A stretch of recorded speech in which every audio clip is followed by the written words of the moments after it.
Hello! Today we are visiting Natasha Sorokina at her summer cottage again. Almost a year has passed since our previous summer cottage meeting, and the weaver has been so kind to meet us again. Today we are introducing Natasha's new pattern we had troubles with finding a suitable name for. It has reminded us of the fillet open work weaving, but it is based on the printed cotton weave anyway. That is why we've decided to call this pattern the Fillet-cotton weave.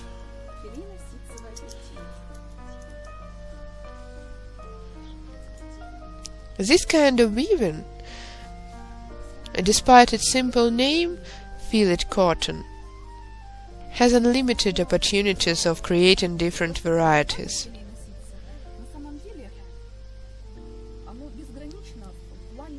And now the weaver is going to tell us of how this pattern has been invented and of possible varieties of the pattern. Hello! Today I'm proposing my new patterns to you. As Lenочka has said, on the base of this fillet-cotton weave, as we call it, various patterns can be created.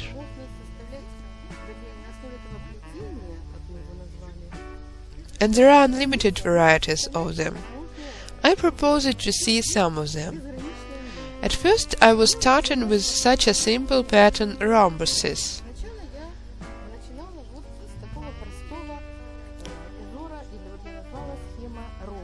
It is weaving some kind of a rhombus on the background of a different color. Two colors are involved. In this case it is also supplemented by decoupage. This scheme presupposes the equal width of both dark and light rhombuses. They will only alternate in different sequence. The next scheme is the pattern corners, which are half rhombuses. Here is what I have got. Of course it was only an attempt. I have woven the article with waist tubes. The weaving is not very smooth, but I believe you will understand. So look, here there are just white corners on the brown background. Then I have woven a braid. It would have been better to emphasize it with white color, but I have noticed it too late. And then there are the same corners, but as on a chessboard. Such corners make an open work pattern as well. And then I felt like making the stripes. The stripes of different widths. For example, one stripe is 6 poles wide and the other one is 3 poles wide. And they are directed this way, diagonally. But as a result of weaving, I've decided to make a stripe like this, embracing 2 and 1 pole in turns.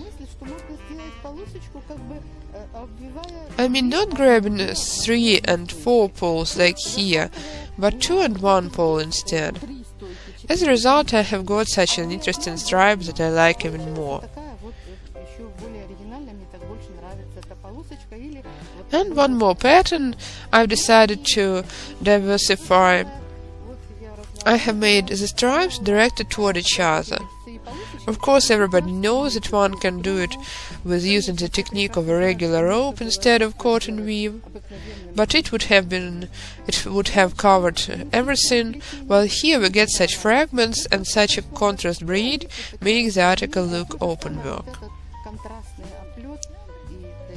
Today I propose you to watch how one can perform all these patterns on a particular article. They can be made very easily, and also the advantage of them is that very few tubes are used, and the remainders of the tubes can be used as a contrast color. I propose you, on the base of the scheme of rhombuses, to make a rhombus like this, but to add such stripes to it.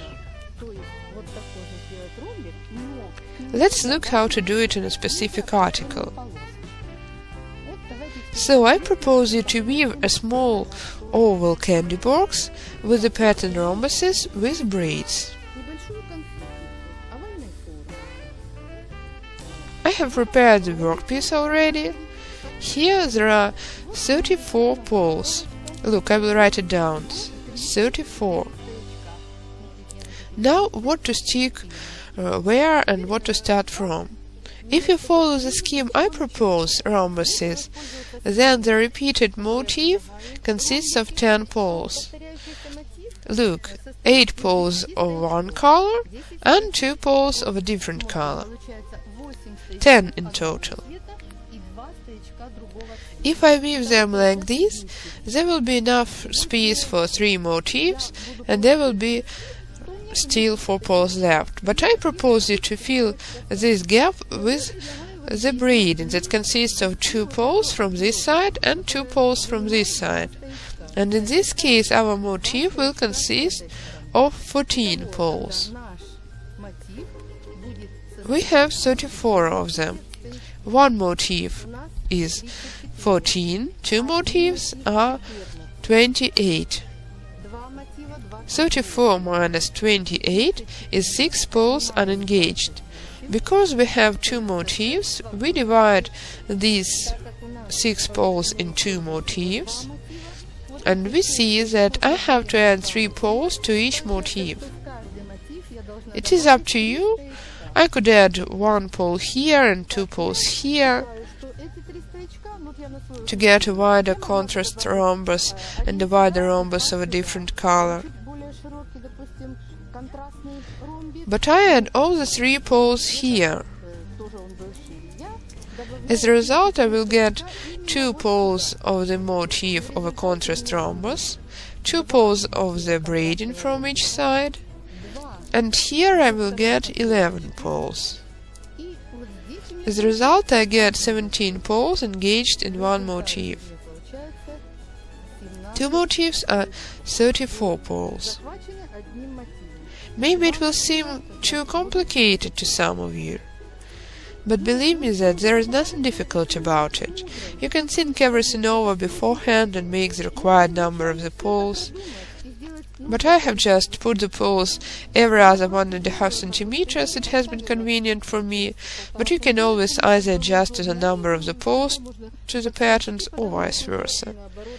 I choose 3 colors of the tubes for my work. The basic color is dirty yellow. I want to make a braiding of a contrast color, something like violet, and the very rhombus is white. The tubes we are going to weave with have to be wet and soft. I start with the white color. I pass the tube through my fingers several times. It is very flexible. It turns in both directions. And now we start pasting. The most important thing. When you make any patterns, your fillet cotton weave with different colors have to go in different directions.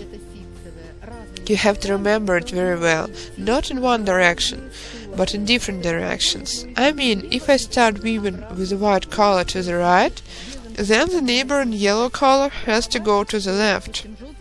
In the same way, from the other side, the yellow color will go to the left. So, in one case the weaving will go toward each other, while in the other case it will radiate.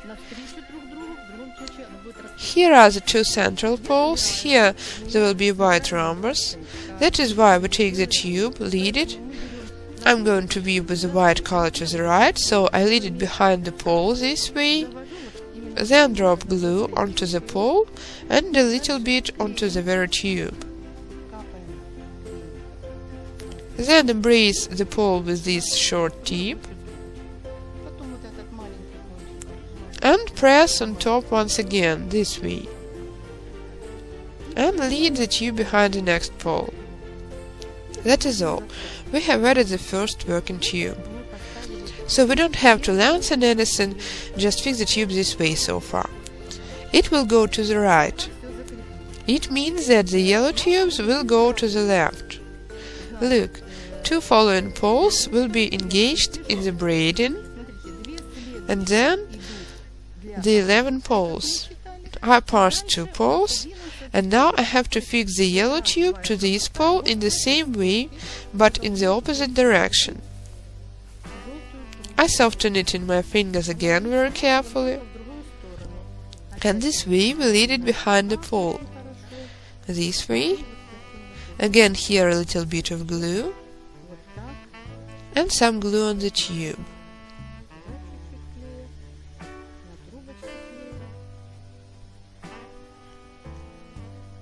That's all. The basic tubes are ready. We will do all the same things for the second motif. Now the next point. When we make the white motif, it will get wider. And if I make the motif with the white tubes now, afterwards when I perform the motif with the yellow tubes and it gets narrower, some of these tubes will be engaged and I will have to push the tubes under, which will be inconvenient. That is why we weave the pattern that gets narrow at first. It means that we have to weave this part with the yellow tubes. So we start with 11 poles and we weave up to... Look, here we had to have 2 poles, but because we have added 3, then there will be 5 poles here. And now we weave the printed cotton weaving. 1, 2, 3, 4, 5, 6, 7, 8, 9, 10, and here is my last 11th pole. Look, when you lead the tube from above, for the pole not to get pressed, I bend it well in the opposite direction, embrace it with the tube, only after which we place the pole the way we have to, and make it straight. I have passed through 11 poles. Let's check once again. Continue weaving. As we have said, we weave up to 5 poles with the yellow tubes. Now in the next row I make 10. Here it is, 1, 2. Here I lengthen the tube behind the pole. I cut it at an angle like this, without gluing. Just place it behind the pole like this. Now press and make this tube flexible again. And count 1, 2, 3, 4. Press well. 5, 6, 7, 8, 9. Again. In one row we will lead the tube from above, in the next one from below. Look, I unbend it a little like this, and to this side to let the tube in freely. Only afterwards, after having lifted the pole, I tighten the loop. 10. The next row is 9. 1, 2, 3, 4, 5, 6, again, slantwise, 7, press the tube, and make 8, 9. You see, when we lead the tube behind, everything is easy. It lies well, we press the pole, and just lead the tube round, not letting it press the pole. 9. The next row is 8. 1, 2, 3, 4, 5, 6, 7, and here we get 8 easily as well. And this way we continue weaving until we get 5 poles left. So we have woven the required number of the rows. We have started from 11 poles in the technique of printed cotton weave, and we have reached 5 poles. Here are the last 5 poles twined round. So here the rhombus gets narrower from this side, and we have made all the analog actions from this side. Now we pass on to the white rhombus. The white rhombus is going to get wider. If you remember, here and here I was weaving to the left, here I'm going to weave to the right. I start from 2 poles. I have to pass from 2 up to 8. Here we have 8. But all these figures are random. You can choose any others you like. From 3 to 9 or 10. It is up to you. So 2, 1, 2, turn back. Here it is easy from this side, just press. 1, 2, the third pole, we bend it, embrace, and tighten only afterwards. 3. Now turn back.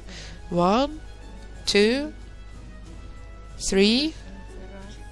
Grab the fourth one. 1, 2, 3,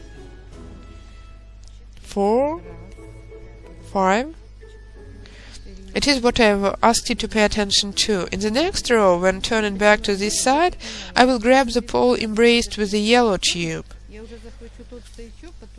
And if I had made the white ones at first, it would have been inconvenient to push the tube under. So I continue this way until I get 8 poles embraced. So, we have reached the point when we have 8 poles involved in working. 1, 2, 3, 4, 5, 6, 7, 8. It was half of the rhombus. Then the rhombus is getting narrower. I have already said that it is better to weave the decreasing part first. That is why I have continued weaving this rhombus. There will be vacant poles and they will not interfere when I start working with the yellow tubes. That is why I have woven the whole white rhombus. Here the last 2 poles I have started with are embraced. This tail that has remained. When I continue weaving, for example when I weave the braid, I will just plait it into the weaving. We do all the same from the other side, and after we weave the white rhombuses, we can continue the increasing part of the yellow ones, as we have started with the white ones. Here I had 5, the next row will be 6, 7, and so on up to 11. So we have finished the pattern. Look, here is a white rhombus, at first widening, then narrowing. And here is a kind of opposite rhombus, at first narrowing and then widening. We have performed both motifs, and now we have to make sure that everything is at the same level. Printed cotton weave has to be pressed tightly, so for this purpose I have a kind of mark on the bucket, a black dotted line. I try to follow it when weaving to make sure the horizontal line is smooth. Here I check that both the white and yellow rows finish at the same level. Then I have planned to weave such a varieties braid. Take 2 tubes, pay them, and frame the rhombuses with the braid, continuing the pattern and closing it as we want to. And only after that we will make this stripe. So we have completed the pattern, made the regular edging, and now let's try to make the braiding in these gaps where we have left 2 poles in each.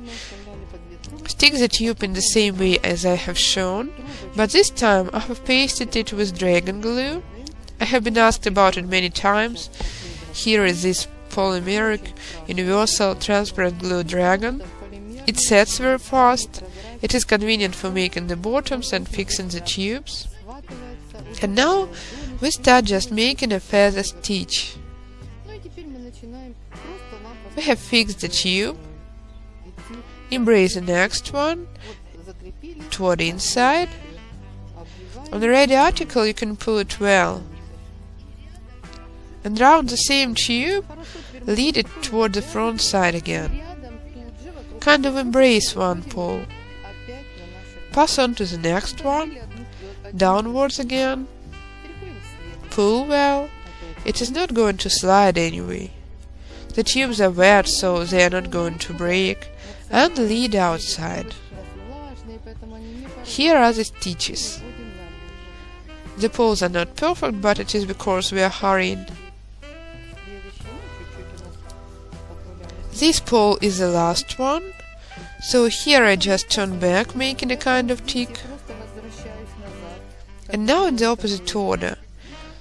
Because here the stitches were placed near the white ones, so we will place them near the white here as well. Toward inside, turn round the pole, lead outside, continue. The next one, embrace, got it,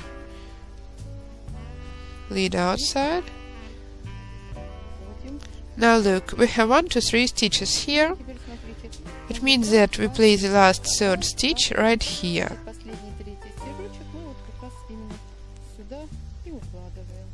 That's all. And afterwards we will pull it tight and glue from inside. We have got this side like this.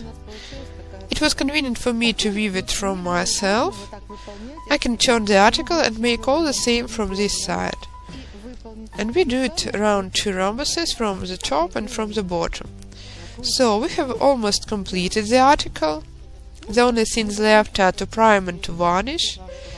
Here are the braiding stripes from both sides, here and here. If you look from a distance, it makes the pattern look more original. And here you can see the open work, what Lena and I have called the fillet net.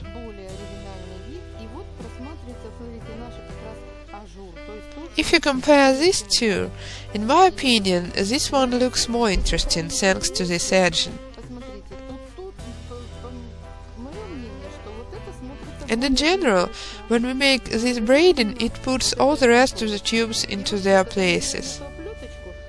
Thanks to all of you for listening. I will be glad to listen to any notes or wishes you may have. Good luck! Thanks a lot to Natasha. It was nice to be here while the new pattern was being invented. I thank you for the new, original and interesting idea on behalf of all the viewers. I'm sure we're going to repeat it. And I'm also going to add the tutorial to the Land of Masters as well as the schemes. Maybe someone will make use of them, but I believe that everyone can make their own ones, better ones, and I hope that you will share your experience and your patterns. We are looking forward to them.